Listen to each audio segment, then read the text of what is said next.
चलिए, कैसे हैं भाई लोग? सब बढ़िया? हेलो एवरीवन, जागो। पिछली क्लास में इलेक्ट्रॉन की एंथैल्पी पढ़ाया था और आपसे रिक्वेस्ट किया था कि भैया 2 से 3 बार पर देखना इस वीडियो को ढंग से। तो मुझे लगता है कि आपने 2 से 3 बार देख लिया होगा और अब शायद कोई डाउट नहीं आया होगा। फिर भी कोई डाउट है तो आप ग्रुप पे लिख देना, मैं सवाल सॉल्व करके आपको बता दूंगा जो भी डाउट्स होंगे। ठीक है, तो आज शुरू करते जा रहे हैं अपन नया टॉपिक जिसका नाम है इलेक्ट्रॉन नेगेटिविटी। आप में से कुछ बच्चे बिल्कुल अनजान होंगे इसके लिए। हो सकता है कईयों ने फर्स्ट टाइम सुना हो सकता है कईयों ने पहली बार नहीं कई बार सुना हो, लेकिन दोनों ही बच्चे चुपचाप दिल थाम के बैठेंगे और पूरा होने तक सबको सब समझ में आ जाएगा। तो आप इनसिक्योर नहीं होंगे, इन टेंशन नहीं होंगे और बिल्कुल टेंशन में आकर के एकदम से घबरा नहीं जाएंगे कि क्या पढ़ा रहे हैं। वीडियो को आखिरी तक देखिए और इलेक्ट्रॉन नेगेटिविटी सीखिए। समझ गए क्या बोला मैंने? बोला था वीडियो को आखिरी तक देखिए और इलेक्ट्रॉन नेगेटिविटी सीखिए। तो जब तक आखिरी नहीं हो जाता तब तक इम्पेशेंट नहीं होंगे, घबराएंगे नहीं, टेंशन नहीं लेंगे। ठीक है, चलिए, बहुत सिंपल टॉपिक है, बस वो पहली बार पढ़ते हैं तो घबरा जाते हैं हम सब चीजों में। ठीक है ना? चलिए, तो इलेक्ट्रॉन नेगेटिविटी होता क्या है? जैसे मान लीजिए एक एटम ये है और एक एटम बी है और ये इस बॉन्ड से जुड़े हुए हैं। ये जो बॉन्ड होता है ना डंडे जैसा, इसको बोलते हैं कोवेलेंट बॉन्ड। क्या बोलते हैं इसको? Covalent bond. और ये जो कोवेलेंट बॉन्ड होता है, इस कोवेलेंट बॉन्ड में इन दोनों इलेक्ट्रॉन का इस पर भी अधिकार है और इन दोनों इलेक्ट्रॉन का इस पर भी अधिकार है। मतलब ये इसके पास भी गिने जाते हैं, इसके पास भी गिने जाते हैं। अब ये सारे डाउट केमिकल बॉन्डिंग में पढ़ाया जाएगा। ये सारा डाउट कहाँ पढ़ाया जाएगा बताओ? केमिकल बॉन्डिंग में। ये सब यहाँ पर नहीं पढ़ाएंगे। ठीक है, यहाँ सिर्फ एक डेफिनेशन है इलेक्ट्रोनेगेटिविटी की। अब ये जो बॉन्डेड इलेक्ट्रॉन्स होते हैं इसको शेयर्ड पेयर्ड इलेक्ट्रॉन भी बोला जाता है। क्या बोला जाता है? Shared pair electron. क्या बोला जाता है? जल्दी बताओ। Shared pair electron. क्या बोला जाता है? जल्दी बताओ। Shared paired electron. तो ये दोनों इलेक्ट्रॉन कहलाते हैं शेयर्ड पेयर्ड इलेक्ट्रॉन। तो the tendency of an element, क्या बोला बताओ? The tendency of an element to attract shared paired electrons is called electronegativity. यानी कि इस शेयर्ड इलेक्ट्रॉन को अपनी ओर खींचने की जो टेंडेंसी है वही टेंडेंसी इलेक्ट्रॉन नेगेटिविटी कहलाती है। ठीक है, अगर सपोज ये अपनी ओर इलेक्ट्रॉन को खींच रहा है, इसने अपनी ओर खींचा तो ये थोड़ा सा इलेक्ट्रॉन इधर आया इसलिए डेल्टा नेगेटिव चार्ज आएगा। इधर से थोड़ा सा इलेक्ट्रॉन उधर शिफ्ट हुआ तो यहां प्लस चार्ज आएगा। ठीक है, इसने अगर खींचा इसका मतलब है कि इलेक्ट्रॉन नेगेटिविटी ऑफ ए ज्यादा होगा electronegativity of B. Clear? लेकिन अगर मान लीजिए एक नया मॉलिक्यूल दे देता मैं और आपको बोलता कि इलेक्ट्रॉन नेगेटिविटी ऑफ सी कम है इलेक्ट्रॉन नेगेटिविटी ऑफ डी से, तो आपको बताना है कि क्या होगा। आपको बताना है कि इसमें क्या होगा। तो अब देखो किसकी ज्यादा है? डी की। तो यानी कि यहां पर इलेक्ट्रॉन कौन खींचेगा? डी। डी अगर खींचेगा तो यहां क्या आएगा? नेगेटिव। यहां क्या आएगा? पॉजिटिव। ठीक, तो ये आपके इलेक्ट्रॉन नेगेटिविटी का मीनिंग हुआ, डेफिनेशन हुआ कि शेयर्ड पेयर इलेक्ट्रॉन्स को अपनी ओर खींचने की टेंडेंसी, शेयर्ड पेयर्ड इलेक्ट्रॉन्स को अपनी ओर खींचने की टेंडेंसी क्या कहलाती है? Electron negativity. क्या कहलाती है? Electron negativity. क्या कहलाती है? Electron negativity. ठीक है, अब इलेक्ट्रॉन नेगेटिविटी जिसकी ज्यादा होगी वो इलेक्ट्रॉन खींच लेगा अपनी ओर, तो उससे डेल्टा नेगेटिव डेल्टा पॉजिटिव आ जाएगा। तो जब कभी किसी मॉलिक्यूल पर इस तरह से डेल्टा नेगेटिव और डेल्टा पॉजिटिव आ जाते हैं तो उस तरह के मॉलिक्यूल को हम बोलते हैं पोलर मॉलिक्यूल। ये भी क्या हो गया? Polar molecule. ये भी क्या हो गया? Polar molecule. ठीक है, सिंपल है। तो इलेक्ट्रॉन नेगेटिविटी का डिफरेंस मतलब इन दोनों की इलेक्ट्रॉन नेगेटिविटी सेम नहीं है। क्या बोला मैंने? बताओ। अगर इलेक्ट्रॉन नेगेटिविटी का डिफरेंस इंक्रीज हो, ये डिफरेंस इंक्रीज हो, तो इसका मतलब क्या निकलेगा? डेल्टा नेगेटिव डेल्टा पॉजिटिव ज्यादा होंगे तो अपन क्या बोलेंगे? पोलर नेचर इंक्रीज होगी। इलेक्ट्रॉन नेगेटिविटी का डिफरेंस अगर बढ़ेगा तो ये डेल्टा नेगेटिव डेल्टा पॉजिटिव ज्यादा होगा, डिफरेंस ज्यादा आएगा तो पोलर नेचर भी ज्यादा होगा। समझ गए बात यहां तक? तो ये इलेक्ट्रोनेगेटिविटी होती है ठीक। अब इलेक्ट्रोनेगेटिविटी को बताने के लिए अलग अलग साइंटिस्ट आए थे और उन साइंटिस्टों ने अपना अलग अलग फॉर्मूला दिया था। क्लियर? आपको वो फॉर्मूला डायरेक्ट याद रखना है क्योंकि उनके डेरिवेशन या एक्सप्लेनेशन सिलेबस में नहीं है और वो इतने हैवी हैं कि वो सब एक्सपेरिमेंट हैं, यानी कि लैब में किया गया एक एक्सपेरिमेंटल फैक्ट है और उस एक्सपेरिमेंटल फैक्ट को आपको डायरेक्ट याद रखना पड़ेगा। ठीक है, फॉर्मूला, क्योंकि आपसे उस फॉर्मूले पर बेस्ड सवाल पूछ सकता है कि वैल्यू पुट करो और आंसर लाओ, इस तरह का सवाल। वैसे 99% नहीं आता है आईआईटी में, 99% नहीं आता, लेकिन फिर भी हम उस 1% को भी नहीं छोड़ते क्योंकि हमें टॉप रैंक लानी होती है, इसलिए वो आप लर्न करेंगे। ठीक है, ये आपका कंपल्शन है, लर्न करना पड़ेगा क्योंकि आप 1% भी नहीं छोड़ेंगे।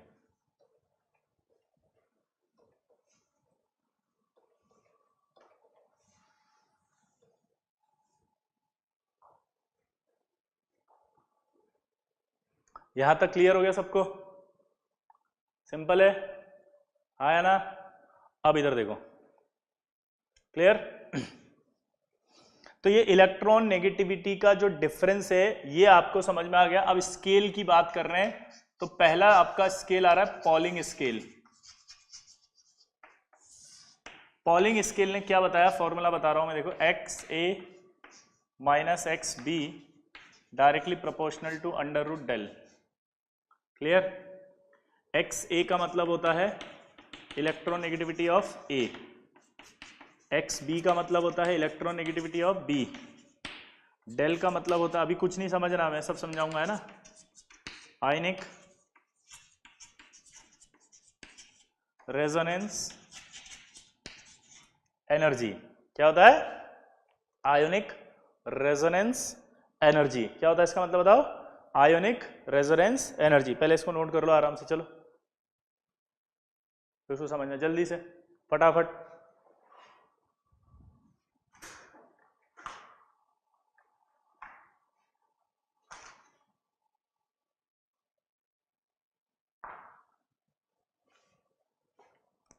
आई होप लिख लिया होगा, मिटा दूं? अब ये जो डेल है वो उसका मतलब क्या होता है ये समझना। चलो ऊपर लिख देता हूं, डेल बराबर होता है ई ए बी माइनस ए और B A dash, energy of A bond into energy of B bond. ये है, ठीक है। जहां पर ये जो ए बी लिखा हुआ है वो है bond energy of, A B का मतलब क्या है?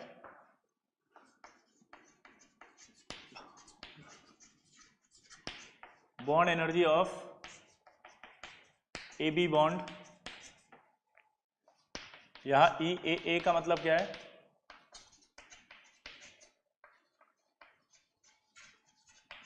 Bond energy of A bond,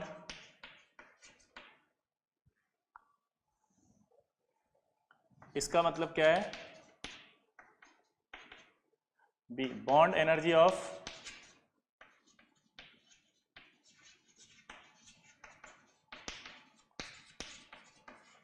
B bond.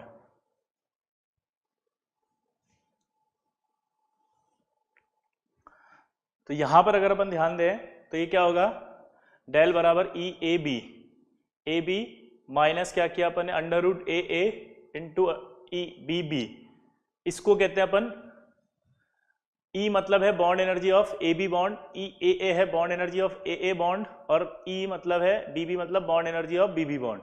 पहले ये समझ लिया आपने, क्योंकि बार बार एक लाइन लिख रहे हो आप बॉन्ड एनर्जी, इसका मतलब तो बताओ। तो आपको दो चीजें याद रखनी पड़ेंगी, एक बॉन्ड एनर्जी और एक आएगा आपका बॉन्ड डिसोसिएशन एनर्जी। एक आएगा आपका बॉन्ड एनर्जी और एक आपका आएगा बॉन्ड डिसोसिएशन एनर्जी। तो देखो, ये भी हम आगे केमिकल बॉन्डिंग में फिर से पढ़ेंगे। क्या बोला? ये भी हम आगे केमिकल बॉन्डिंग में फिर से पढ़ेंगे, तो डोंट पैनिक, आप बिल्कुल परेशान नहीं होंगे कि ये सब क्या लिख दिया, कोई टेंशन नहीं है। यहाँ पर बार बार बॉन्ड आ रहा है, इस वजह से हो सकता है आपके लिए फर्स्ट टाइम में दिक्कत दे, लेकिन इलेक्ट्रोनेगेटिविटी खत्म होने के बाद अगला टॉपिक आएगा जिसका नाम है केमिकल बॉन्ड। आई होप कि वो 2 से 3 लेक्चर बाद आ जाएगा। तो जब वो केमिकल बॉन्ड आएगा तो ये सारी चीजें आपके लिए ऐसी हो जाएंगी बिल्कुल चुन्नू मुन्नू। समझ गया अहिल खान? ठीक है, समझ में आ रहा है बेटा? अनीशा क्लियर? पुरुषोत्तम आजकल बेटा आपके कोई कमेंट नहीं आ रहे, क्या बात है? ठीक है, क्लियर? तो यहां पर बॉन्ड एनर्जी का मतलब क्या होता है समझना। जब बॉन्ड बनता है, जब बॉन्ड बनता है तो एक एनर्जी रिलीज होती है। बॉन्ड फॉर्मेशन के दौरान एक एनर्जी रिलीज होती है, उस एनर्जी को कहा जाता है बॉन्ड एनर्जी। तो amount of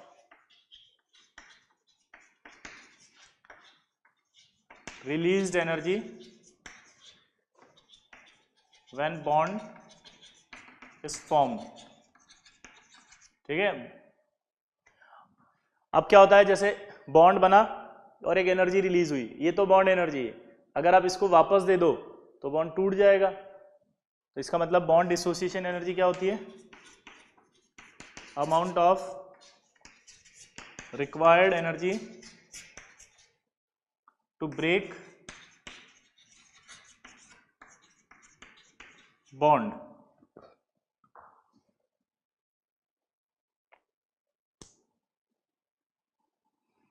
bond dissociation energy क्या होगी बताओ? Amount of required energy to break bond. Bond को ब्रेक करने के लिए जो एनर्जी की रिक्वायरमेंट होगी उसे कहा जाएगा, बोलो बोलो, अमाउंट ऑफ रिक्वायर्ड एनर्जी। यानी कि बॉन्ड को ब्रेक करने के लिए जो एनर्जी की रिक्वायरमेंट होगी उसे कहा जाएगा बॉन्ड डिसोसिएशन एनर्जी। क्या कहा जाएगा? Bond dissociation energy. Bond dissociation energy. Clear सबको? तो यहां तक की बात आपको समझ में आ गई कि बॉन्ड एनर्जी बार बार जो लिखा हुआ है इसका मतलब क्या है। तो ये जो बॉन्ड एनर्जी लिखा हुआ है इसका मतलब सिंपल सा है, अमाउंट ऑफ एनर्जी जो रिलीज होगी। ठीक है, तो जब बी और बी बॉन्ड बनेगा तो ये बी और बी बॉन्ड बनने पर जो एनर्जी रिलीज होगी उसे क्या कहेंगे अपन? Bond energy, B B bond. A और ए एटम के अंदर जो बॉन्ड बनेगा उसकी जो एनर्जी रिलीज होगी उसको कहेंगे bond energy of A A bond. और ए बी बॉन्ड में जो एनर्जी रिलीज होगी उसको कहेंगे अपन, ठीक, ए बी बॉन्ड की बॉन्ड एनर्जी। अब ये जो ई ए बी लिखा है इसका मीनिंग क्या होगा ये समझना। ये होगा actual bond energy of A B bond. ठीक है, और ये जो आपने इतना सारा लिखा है ये E A into E B B under root, ये पूरा कहलाएगा theoretical bond energy.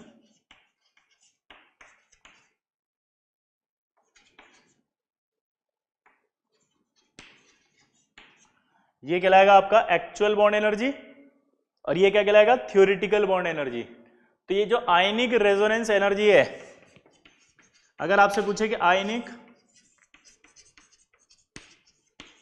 Resonance energy ये क्या होती है तो आप क्या बोलोगे? डिफरेंस है किस किस का? Actual bond energy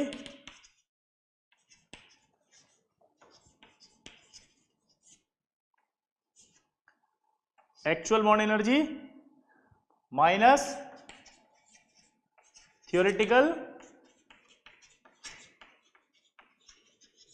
bond energy. दोबारा से बोलें, आयनिक रेजोनेंस एनर्जी इसका मतलब क्या होगा? Actual bond energy minus theoretical bond energy. दोबारा बोलो, ये क्या है? Actual bond energy, theoretical bond energy. अब यानी ऐसे बोल सकते हैं कि ionic resonance energy is a difference of actual bond energy minus theoretical bond energy. ठीक है, अब एक खास बात और, थ्योरेटिकल बॉन्ड एनर्जी क्या होती है? तो थ्योरेटिकल बॉन्ड एनर्जी होती है geometrical mean of A into B B bond. Geometrical mean of bond energy of E A bond and E B B bond. दोबारा से सुनेंगे, मैंने जो बोला, क्या बोला? मैंने ये बोला है कि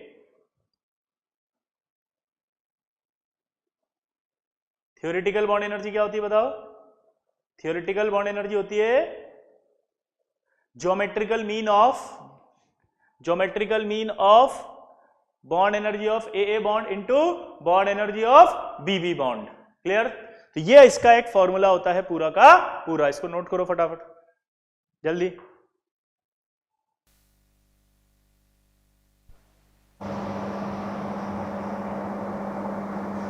हाँ, तो अब जो पॉलिंग ने कहा था वो समझना ध्यान से कि डेल्टा यानी आयनिक रेजोनेंस एनर्जी, क्या बोला मैंने? आयनिक रेजोनेंस एनर्जी, आयनिक रेजोनेंस एनर्जी, आयनिक रेजोनेंस एनर्जी क्या होती है बताओ? थ्योरेटिकल बॉन्ड एनर्जी माइनस या एक्चुअल बॉन्ड एनर्जी माइनस? जल्दी बोलो। Actual bond energy minus theoretical bond energy. ठीक है, अब सबसे इंपॉर्टेंट है कि जो भी हम पढ़ रहे होते हैं वो है इलेक्ट्रॉन वोल्ट पर एटम में। ठीक है, और एक इलेक्ट्रॉन वोल्ट पर एटम मैंने बताया था 96.4 किलो जूल पर मोल। क्या बोला जल्दी बताओ? 96.4 किलो जूल पर मोल, और एक इलेक्ट्रॉन वोल्ट पर एटम बराबर होता है 23.1 किलो कैलोरी पर मोल। 23.1 किलो कैलोरी पर मोल, 23.1 किलो कैलोरी पर मोल। अब अगर आप इसके फॉर्मूले को चेंज करें, ये x A minus X B, क्या बोला जल्दी बताओ मैंने? X A minus X B बराबर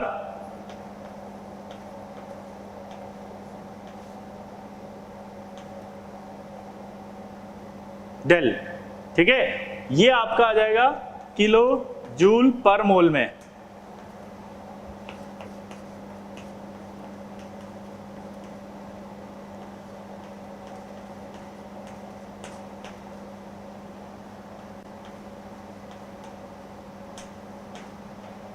और ये किलो कैलोरी में। यानी अगर आपसे सवाल में कुछ भी वैल्यू दे रखी है बॉन्ड एनर्जी की और वो दे रखी है किलो जूल पर मोल में, तो ये फॉर्मूला पुट करेंगे आप और वैल्यू सॉल्व कर देंगे। और अगर आपको किलो कैलोरी में दे रखी है बॉन्ड एनर्जी की, तो ये फॉर्मूला पुट करेंगे आप। ठीक है, तो ये आपका फॉर्मूला हो गया। अब जो सवाल आया वो सवाल क्या है थोड़ा सा समझना, ताकि पॉलिंग आपके दिमाग में बैठ सके। अब जो सवाल आया वो सवाल क्या आया जिससे कि आपके दिमाग में पॉलिंग बैठ सके? दोबारा देखना।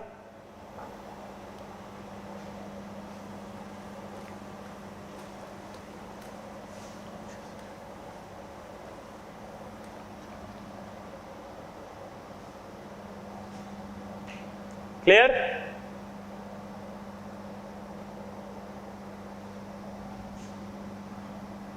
अब इधर देखो, यहां पर अगर हम बात करें तो सबसे पहली इंपॉर्टेंट सवाल पूछेगा कि पॉलिंग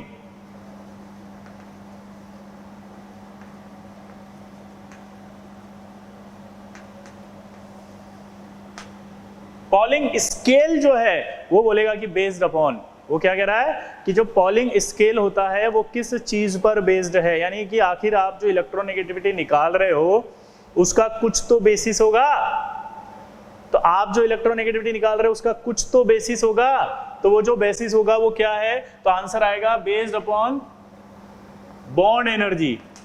वो हमेशा बॉन्ड एनर्जी के बेसिस पर निकाल रहा है सब कुछ। कैसे, वो मैं बताता हूं। जैसे मान लीजिए मैंने कहा ये HF है, ठीक है।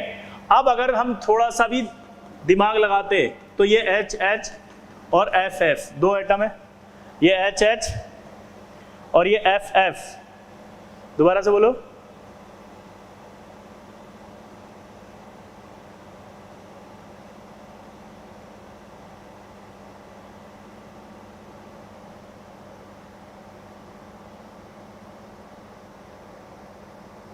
HH और ये आपका है FF। क्लियर?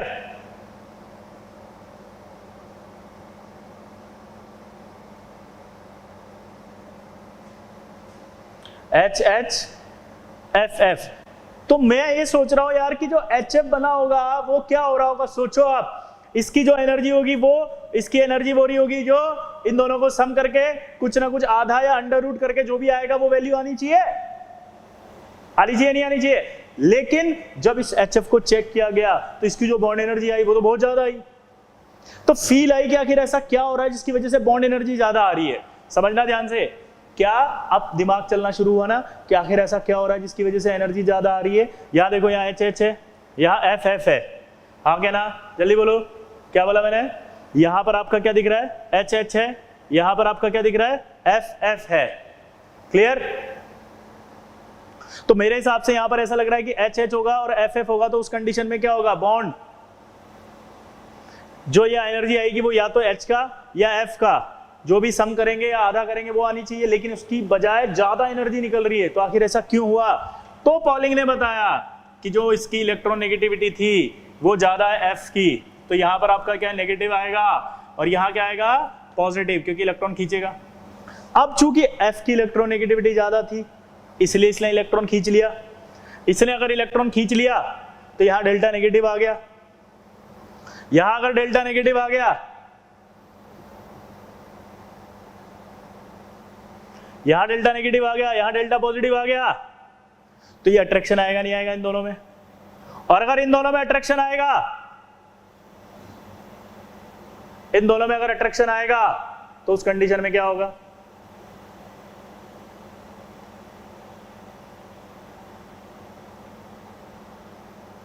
इन दोनों में अट्रैक्शन आएगा।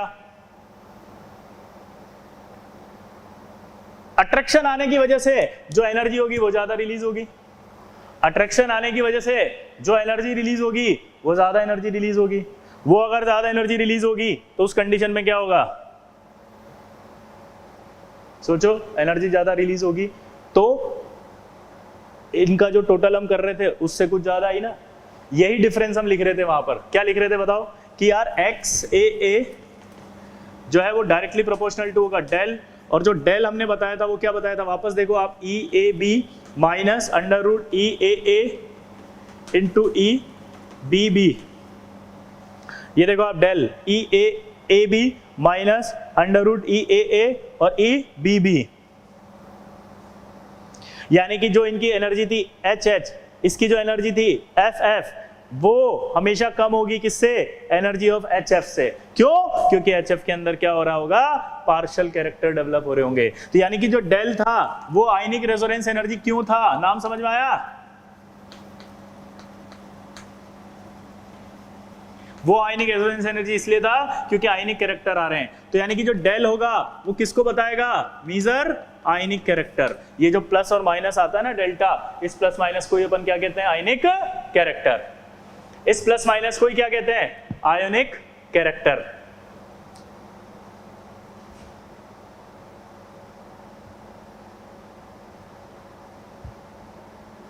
इसको क्या कहते हैं? आयनिक कैरेक्टर।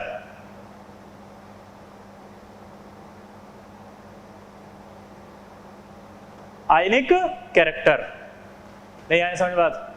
तो यहां आयनिक कैरेक्टर आ रहा है, ये समझ गया बात को? ये आयनिक कैरेक्टर को बता रहा है। यानी कि अगर मैं कहूं कि डेल मीजर, तो सही होगा कि नहीं होगा? आयनिक कैरेक्टर। यानी मैं अगर बोलूं कि डेल ज्यादा होगा यानी आयनिक रेजोनेंस एनर्जी ज्यादा होगी, तो अपन बोल सकते हैं कि आयनिक कैरेक्टर ज्यादा होगा।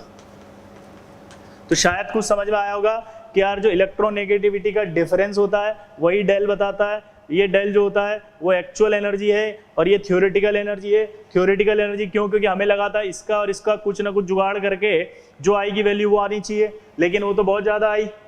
ठीक है, तो हम जो भी स्केल अब पढ़ते हैं वो वाला पढ़ते हैं पॉलिंग स्केल, और इलेक्ट्रोनेगेटिविटी की वैल्यू पॉलिंग ने भी दी थी और हमें यही वैल्यूज याद करनी है।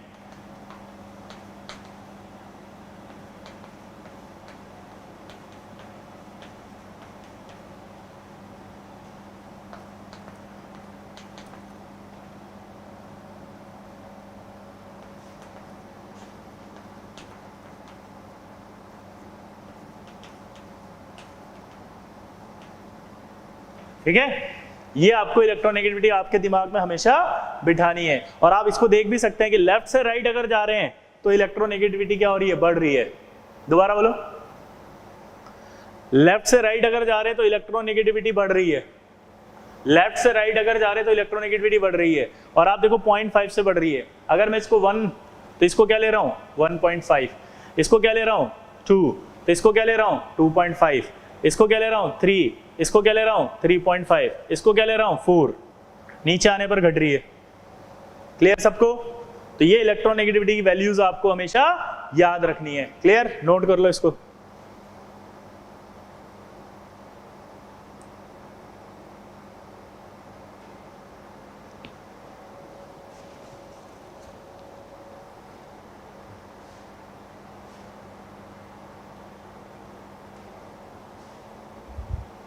हो गया?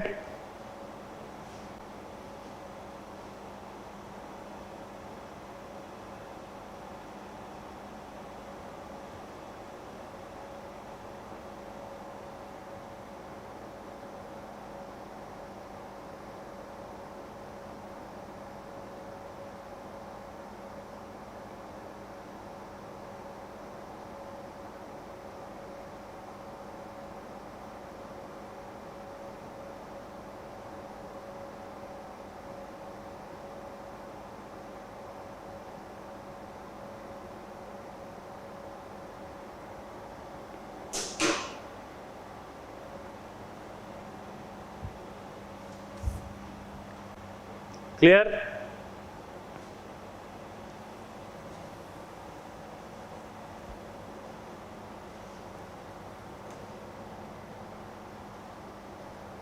आया ना? अब देखो अगला स्केल आता है मुलिकन स्केल। इलेक्ट्रोनेगेटिविटी स्केल में अगला कौन सा आएगा? Mulliken scale. दोबारा बोलो, अगला क्या आएगा? Mulliken scale. अब दिमाग लगाते, मुलिकन स्केल ने क्या कहा देखना जरा।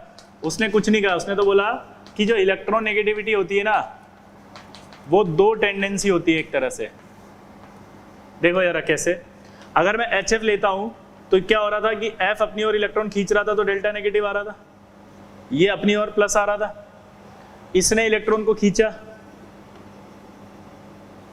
देखो इसने इलेक्ट्रॉन को खींचा, इसने खींचा F ने, सोचो, तो इसका मतलब इलेक्ट्रॉन एक्सेप्टिंग टेंडेंसी हुई। इसने आपका क्या किया? दिया इलेक्ट्रॉन, इसने खींचा है और इसने क्या हुआ है? दिया, लूज किया है। तो यानी उसने बोला लूजिंग टेंडेंसी और गेनिंग टेंडेंसी पर डिपेंड करती है electronegativity. That is called electron losing tendency और that is called electron gaining tendency. दोबारा बोलो, क्या बोला जल्दी बोले? ये आपकी क्या है? लूजिंग टेंडेंसी और ये क्या है? Gaining tendency. दोबारा बोलो, लूजिंग टेंडेंसी और ये क्या है? Gaining tendency. दो टेंडेंसी पे डिपेंड करता है।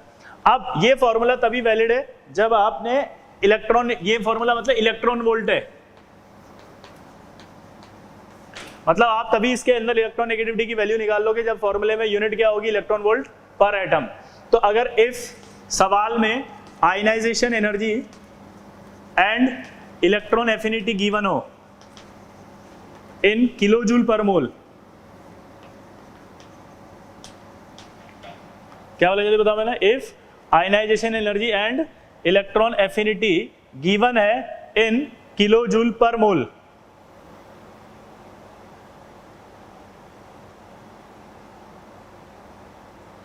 If ionization energy and electron affinity given होगी इन किलोजूल पर मोल,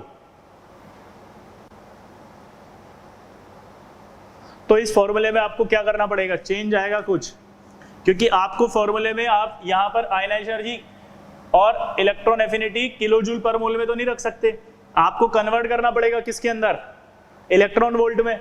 तो आप देखो कि अगर मैं कहूं कि एक इलेक्ट्रॉन वोल्ट पर एटम बराबर होता था 96 ठीक है 4 किलोजूल पर मोल, 1 इलेक्ट्रॉन वोल्ट पर एटम बराबर होता था 96.4 किलोजूल पर मोल। तो अगर मैं यहां चेंज करूं कि 1 किलोजूल पर मोल बराबर कितना आएगा? 1/96.4 इलेक्ट्रॉन वोल्ट पर एटम। अब सोचो फॉर्मूला क्या ये बनेगा क्या कि अगर इलेक्ट्रोनेगेटिविटी और ये दोनों गिवन हो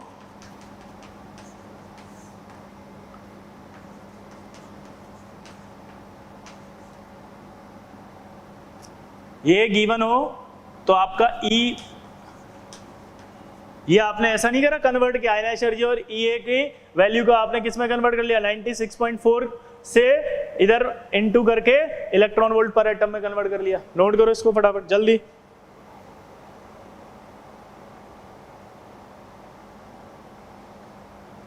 क्योंकि आपको इस फॉर्मूले में इलेक्ट्रॉन वोल्ट पर एटम ही रखना है, तो आपने क्या करा है, आयनाइज एनर्जी जो दे रखी थी उसको इलेक्ट्रॉन वोल्ट पर एटम में कन्वर्ट किया।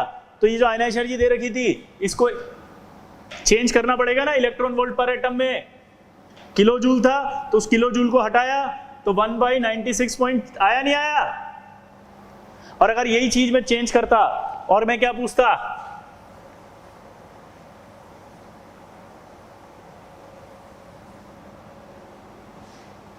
मैं क्या पूछता कि अगर इलेक्ट्रॉन नेगेटिविटी, या यूं कहें कि आयन, ये यहीं पे चेंज कर लेते ना, अगर यहां पर किलो कैलोरी पर मोल दिया होता तो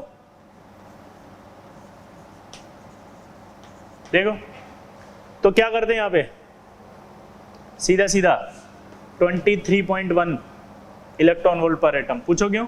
क्योंकि आपको पता ही है कि 1 इलेक्ट्रॉन वोल्ट पर एटम बराबर था 23.1 किलो कैलोरी पर मोल। 23.1 किलो कैलोरी पर मोल। और अगर मैं यहां पर करता आपको 1 किलो कैलोरी पर मोल, ठीक है, 1 किलो कैलोरी पर मोल करें अगर, तो कितना आ जाता है ये,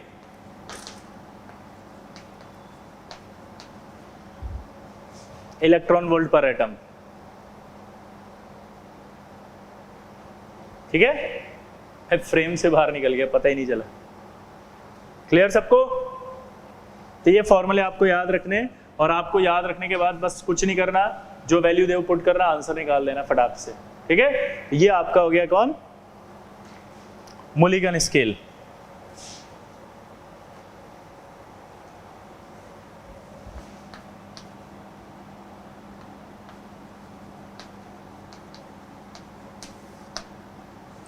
अगला आता है ऑलरेड-रोचोव इलेक्ट्रोनेगेटिविटी कॉन्सेप्ट। क्या आता है? ऑलरेड-रोचोव इलेक्ट्रोनेगेटिविटी स्केल। और ऑलरेड-रोचोव जो था उसने जो इलेक्ट्रोनेगेटिविटी का फॉर्मूला दिया, ठीक है, उसको अपन लिखते हैं XAR।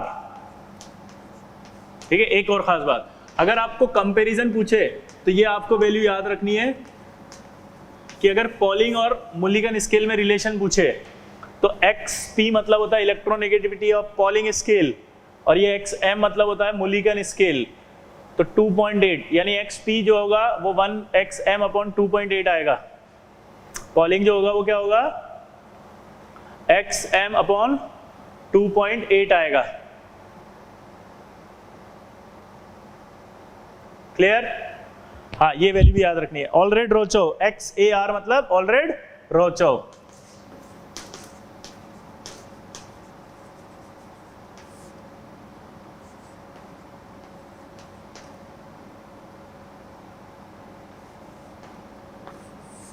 ये फॉर्मूला आपको डायरेक्ट याद रखना है इलेक्ट्रोनेगेटिविटी का, ऑलरेड-रोचोव का, और इसमें आएगा आपका 0.359 Z effect upon R square. ठीक है, और ये जो R स्क्वायर है ये R होगा कोवेलेंट रेडियाई, और ये होगा इन एंगस्ट्रॉम। यानी ये फॉर्मूला तभी वैलिड होगा जब आप इसमें R की वैल्यू एंगस्ट्रॉम के अंदर रखेंगे। और Z इफेक्ट में एक खास बात होगी, यहां एक खास बात ये होगी कि all electrons contribute towards sigma. अब ये लाइन आपके बड़ी कॉम्प्लिकेटेड हो गई साली, पता है क्या? इसमें ये है कि जेड इफेक्ट जब आप निकालोगे तो इसमें कह रहा है कि all electron contribute towards sigma. Z effect जब आप निकालोगे तो क्या बोल रहा है वो, all electrons contribute towards sigma, मतलब सिग्मा याद है स्लेटर कांस्टेंट। अब स्लेटर कांस्टेंट जब आप निकालते थे तो एक फॉर्मूला होता था जैसे 1s2 2s2 2p5 सपोज ऐसे होता था। तो आप क्या करते थे पता है, 0.35 और ये 5 × 2 7 होते थे ना, 5 और 2 7, तो आप यहाँ 6 करते थे, क्योंकि आप बोलते थे यार एक इलेक्ट्रॉन पे तो सिग्मा लगेगा, तो तो वो ये फॉर्मूले में कह रहा है कि जब आप इसका जेड इफेक्ट निकालोगे तो उसके लिए सिग्मा की वैल्यू निकालोगे, और अगर सिग्मा की वैल्यू निकालोगे तो कह रहा है all electron contribute towards sigma, मतलब आपको यहाँ 6 की जगह क्या रखना पड़ेगा 7। पूछो क्यों? क्योंकि जब आप निकाल रहे होंगे तब तक बॉन्ड बन चुका है, अब आप एटम का नहीं बॉन्डेड एटम का निकाल रहे हो। यहां पर जो जेड इफेक्ट निकलेगा वो किसका निकलेगा? बॉन्डेड एटम, एटम बॉन्ड बना चुका है। बॉन्डेड एटम में खास बात बताई थी कि ये इसके पास काउंट होता है, ये अगर काउंट होगा तो इसके पास 7 इलेक्ट्रॉन थे, एक और एक्स्ट्रा काउंट हो गया तो 8 हो गए। अगर आप फॉर्मूले को ध्यान से देखो तो अपन क्या करते हैं, एक को छोड़ के लिखते हैं।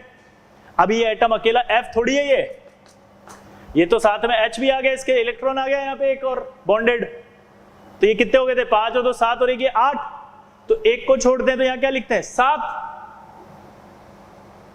तो कॉन्सेप्ट अभी भी वही है, लेकिन आप कंफ्यूज नहीं हो, इसलिए आप डायरेक्ट याद रखें इसको कि जब आप इलेक्ट्रोनेगेटिविटी का निकाल रहे हो जेड इफेक्टिव, जब आप इलेक्ट्रॉन नेगेटिविटी का जेड इफेक्टिव निकाल रहे हो तब, जब आप इलेक्ट्रॉन नेगेटिविटी का जेड इफेक्टिव निकाल रहे हो तब आप सारे इलेक्ट्रॉन को सिग्मा में काउंट करेंगे। सारे इलेक्ट्रॉन दिख रहे हैं आपके, ये सिग्मा 2s2 2p5 टोटल 7, तो 7 के साथ लिख दिए, 6 मत कर देना, ठीक है। ये इंपॉर्टेंट पार्ट था, इसको अच्छे से ध्यान रखना, नहीं तो आपका सवाल गलत हो जाएगा। अब इसके अंदर पॉलिंग स्केल की बात करें तो पॉलिंग स्केल के साथ इसका जो रिलेशन है वो है ये एसटीडी कोड है कोटा का, तो ऐसे याद रख लेना 0.744 एसटीडी कोड ऑफ कोटा, ठीक है। तो XAR बराबर क्या आएगा, XP प्लस 0.744, क्लियर। तो ये आपका आ जाएगा पॉलिंग के साथ रिलेशन। ये सारे फॉर्मूले भैया एक्सपेरिमेंटल है, आपको लर्न करने हैं, कागज पे लिख के चिपका देना और लर्न कर लेना फटाफट, ताकि जब भी वैल्यू रखने वाली बात आए तो आप आंसर निकाल लो। बस ये यहाँ पर आप फंसोगे, इसको ध्यान रख लेना। यहाँ पर क्या ध्यान रखना है आपको, ऑल इलेक्ट्रॉन कॉन्ट्रीब्यूट करते हैं टुवर्ड्स सिग्मा, क्लियर। तो ये आपकी इलेक्ट्रोनेगेटिविटी के सारे फॉर्मूले कंप्लीट हो गए, ठीक है। अब जो आता है बात वो क्या आता है, ध्यान से सुनना, factors affecting electron negativity.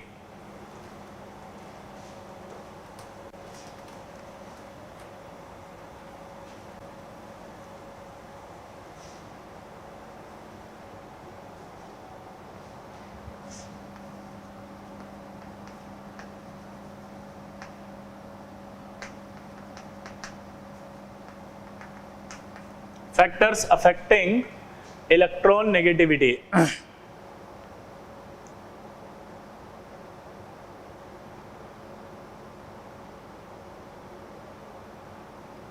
Factors affecting electron negativity.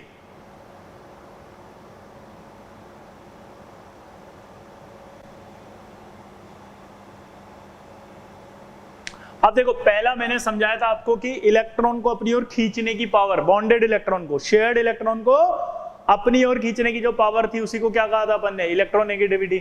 तो अगर मान लीजिए जेड यानी कि नंबर ऑफ प्रोटॉन बढ़ेगा तो इलेक्ट्रोनेगेटिविटी बढ़ेगा।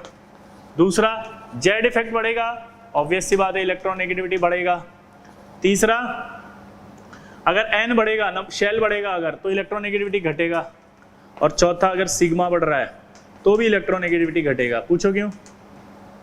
क्योंकि देख सकते हो आप, जेड मतलब प्रोटॉन बढ़ रहे हैं, प्रोटॉन बढ़ती अट्रैक्शन बढ़ता है, अगर अट्रैक्शन बढ़ता है तो इलेक्ट्रोनेगेटिविटी बढ़ेगी।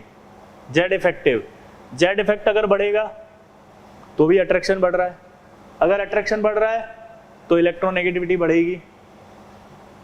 ये देखो आप, शेल अगर बढ़ रहे हैं तो शेल बढ़ते ही आपका क्या होता है, शेल मतलब दूरी बढ़ती है, न्यूक्लियस की दूरी बढ़ना शुरू हो गई है तो अट्रैक्शन कम हो जाएगा, तो इलेक्ट्रोनेगेटिविटी कम। सिग्मा बढ़ेगा यानी कि स्लेटर कांस्टेंट यानी रिपल्शन। ये सिग्मा का मतलब बताया था मैंने, ये इलेक्ट्रॉन इस इलेक्ट्रॉन को धक्का देता है, धक्का देगा तो न्यूक्लियस का अट्रैक्शन कम हो जाएगा, न्यूक्लियस का अट्रैक्शन कम हो गया तो इलेक्ट्रोनेगेटिविटी भी कम हो जाएगी। तो ये 4 फैक्टर तो आपको पहले से भी आते हैं, क्योंकि यही 4 आयनाइजेशन एनर्जी में आए थे, यही 4 ऑलमोस्ट इलेक्ट्रॉन गेन एंथैल्पी के अंदर आए थे, ठीक है। अब इसमें जो चेंजेस आएंगे थोड़े से वो समझना। अब अगला हेडिंग फैक्टर्स अफेक्टिंग ही चल रहा है, और अगला हेडिंग है कि electron negativity of hybrid orbitals, यानी कि इलेक्ट्रॉन नेगेटिविटी फैक्टर किस पर डिपेंड करती है। अगला 5वां फैक्टर है कि En depends upon hybridisation also. अब ये हाइब्रिडाइजेशन क्या होता है, अब फंस गए अपन। यहां पर आपको मेरे पे भरोसा करना पड़ेगा कि मैं पढ़ाऊंगा इसको केमिकल बॉन्डिंग में, ठीक है। और अभी फिलहाल के लिए मैं आपको लिखता हूं कि बहुत सारा होता है, मैं बस 3 ही लिख रहा हूं अभी समझने के लिए, sp, sp2 और sp3। अब अगर आप ध्यान से देखें तो परसेंटेज ऑफ s कैरेक्टर निकालना है। परसेंटेज ऑफ s कैरेक्टर अगर निकालना है तो परसेंटेज ऑफ s कैरेक्टर के अंदर आप देख सकते हो कि 1 और 1 दो ऑर्बिटल है। एक ऑर्बिटल आपका s है तो यहां क्या आएगा 1। टोटल ऑर्बिटल कितने हैं 2, और परसेंटेज निकालना है तो क्या कर देंगे 100, तो टोटल परसेंट कितना आएगा 50%।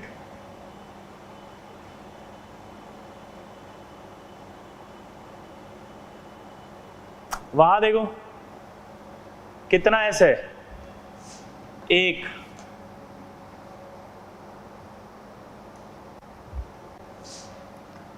टोटल ऑर्बिटल कितने हैं 3, इंटू 100 करोगे तो कितना परसेंट आएगा 33%, 33.33।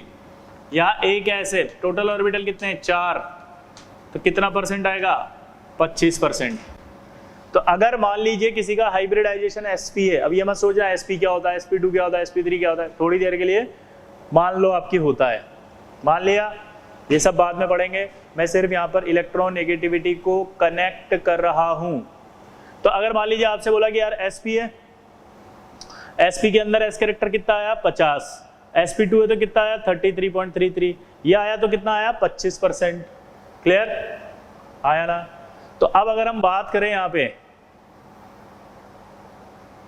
तो न्यूक्लियस जो होता है ना उसके जो पास होता है वो होता है s ऑर्बिटल, इसलिए न्यूक्लियस का सबसे ज्यादा अट्रैक्शन लगता है s पर। तो यानी कि अगर मैं कहूं इन तीनों के अंदर s कैरेक्टर कहां ज्यादा है, यहां पे। अगर s कैरेक्टर यहां ज्यादा है तो यहां अट्रैक्शन क्या है ज्यादा है। अगर यहां अट्रैक्शन ज्यादा है, सोचो अगर यहां अट्रैक्शन ज्यादा है तो इलेक्ट्रॉन नेगेटिविटी भी ज्यादा होगी, क्योंकि इलेक्ट्रॉन खींचने की पावर को ही तो कहते हैं इलेक्ट्रॉन नेगेटिविटी, और वो पावर कहां से आती है अट्रैक्शन से। जिसमें जितना ज्यादा अट्रैक्शन होगा वो अपनी ओर उतना खींचेगा। तो यानी अगर sp, sp2 और sp3 हाइब्रिडाइजेशन हो तो फिर इलेक्ट्रॉन नेगेटिविटी किसकी ज्यादा होगी sp की। क्लियर। अब आप सोच रहे होंगे साला ये पढ़ाया क्यों, तो मैं आपको बताता हूं ये सवाल कैसे आएंगे एग्जाम में। क्वेश्चन आएगा ऐसे, order of electron negativity of carbon. अभी अभी कार्बन की इलेक्ट्रॉन नेगेटिविटी हमने पढ़ी थी 2.5 है, सबने पढ़ा था कि फिक्स है 2.5 है। अब वो आपको क्या कर रहा है ऐसे बना के देगा,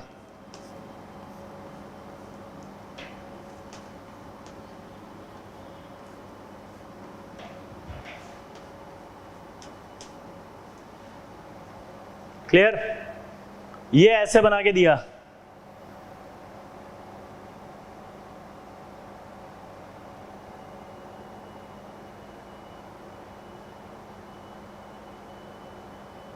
ये ऐसे बना के दिया उसने, ऐसे बना के दिया, ऐसे बना के दिया। इसको कहते हैं सिंगल बॉन्डेड कार्बन, इसको कहते हैं डबल बॉन्डेड कार्बन, और इसको कहते हैं ट्रिपल बॉन्डेड कार्बन। इसको क्या कहते हैं अपन सिंगल बॉन्डेड कार्बन, इसको कहते हैं डबल बॉन्डेड कार्बन, और इसको क्या कहते हैं ट्रिपल बॉन्डेड कार्बन।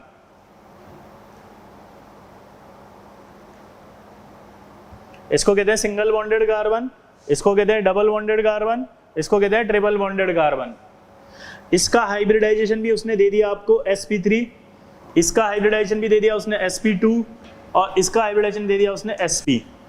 अब अगर आपको मैं ये नहीं पढ़ाता तो आपको अभी थोड़ी देर पहले ये पता था कार्बन की इलेक्ट्रोनेगेटिविटी 2.5 होती है, तो आप बोलते हैं इसकी भी 2.5 है, इसकी भी 2.5 है और इसकी भी 2.5 है, और आप कहते हैं कि तीनों की 2.5 है, तीनों की बराबर होगी। आपका आंसर गलत हो जाता। अब आपको देखना है कि इलेक्ट्रोनेगेटिविटी हाइब्रिडाइजेशन पर भी डिपेंड करती है, तो हाइब्रिडाइजेशन पर डिपेंड करती है, तो यहाँ हाइब्रिडाइजेशन क्या हो गया, sp3 या sp2 या sp। इसका मतलब इस वाले कार्बन की इलेक्ट्रोनेगेटिविटी थोड़ी कम है, इसकी ज्यादा है और इसकी सबसे ज्यादा है। इसको कहते हैं ट्रिपल बॉन्डेड कार्बन।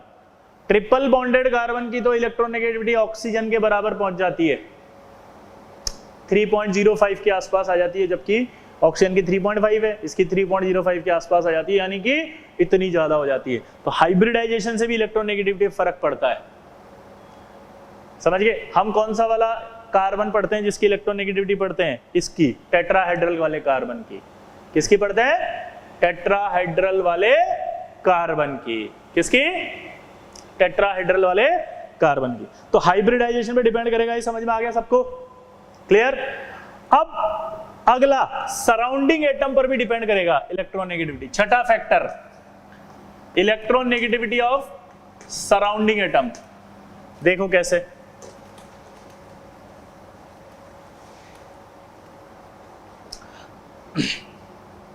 अब देखो यहां पर अगर अपन देखें तो ये H है, ये H है, H है और H है।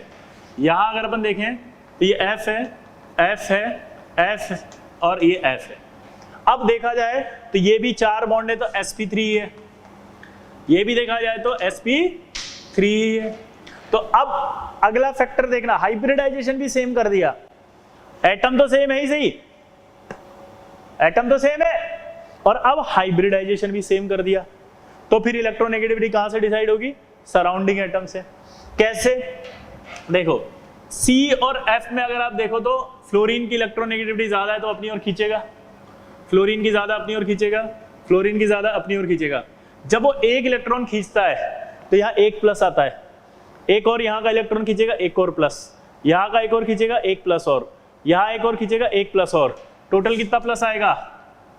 4। यहां देखोगे आप तो क्या होगा, हाइड्रोजन और कार्बन में कार्बन की ज्यादा होती है तो कार्बन खींचेगा, कार्बन खींचेगा, कार्बन खींचेगा, कार्बन खींचेगा, तो यहां कितना आएगा? -4। तो जब positive charge on atom increase हो तो फिर इलेक्ट्रोनेगेटिविटी भी इंक्रीज होगी, जिसका आप डिसाइड करने जा रहे हो। क्लियर?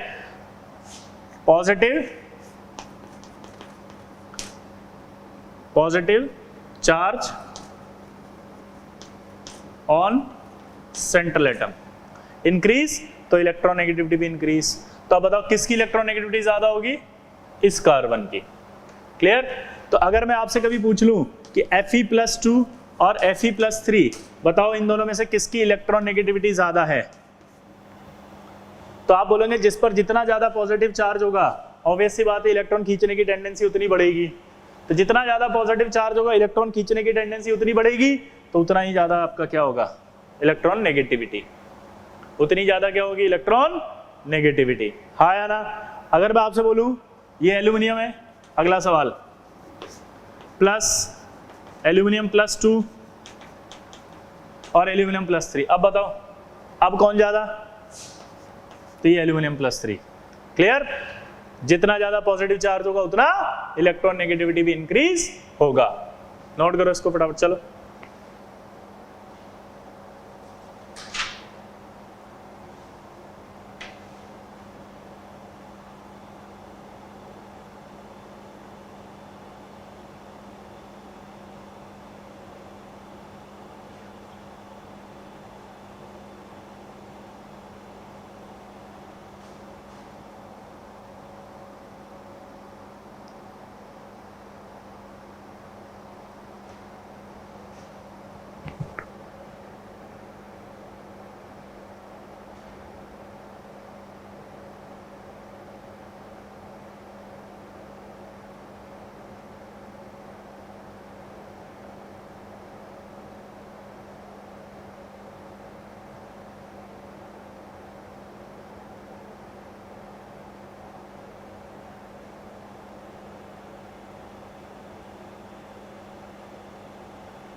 क्लियर?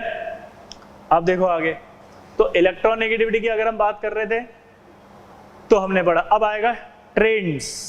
तो ट्रेंड्स की अगर हम बात करें तो इसमें तो कोई फर्क ही नहीं पड़ रहा, पीरियड्स तो लेफ्ट टू राइट जाते हैं तो आपको पता है सबको जेड इफेक्ट बढ़ेगा तो इलेक्ट्रोनेगेटिविटी बढ़ेगी। सिंपल है ये, तो यहां से उधर जाएंगे तो इलेक्ट्रोनेगेटिविटी बढ़ेगी। बस एक लाइन याद रखनी, नोट करके, कि इलेक्ट्रोनेगेटिविटी ऑफ नोबल गैसेस 0 होती है अकॉर्डिंग टू पॉलिंग। क्योंकि इलेक्ट्रोनेगेटिविटी 0 इसलिए बोला उसने उस समय क्योंकि वो बॉन्ड नहीं बना रही थी, तो उसने कहा था यार बॉन्ड ही नहीं बना रही है तो फिर इलेक्ट्रोनेगेटिविटी का आएगी। क्लियर?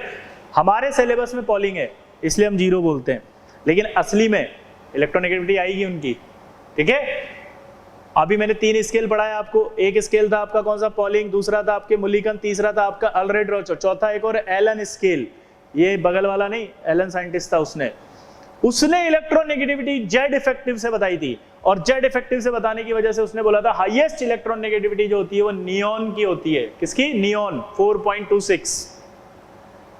लेकिन अब ये सब बातें आपके लिए इनवैलिड है, भूल जाना, कोई मतलब की नहीं है, क्योंकि वो हमारा बॉन्ड ही नहीं बना रही है अभी, सिलेबस में ही नहीं। हमारा सिलेबस में तो पॉलिंगवा है।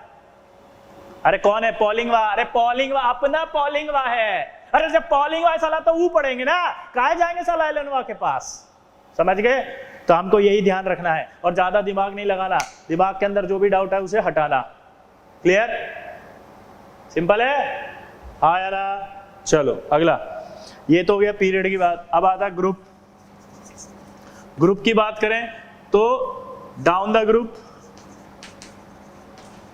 इलेक्ट्रोनेगेटिविटी डिक्रीज होती है एक्सेप्ट एल्यूमिनियम फैमिली।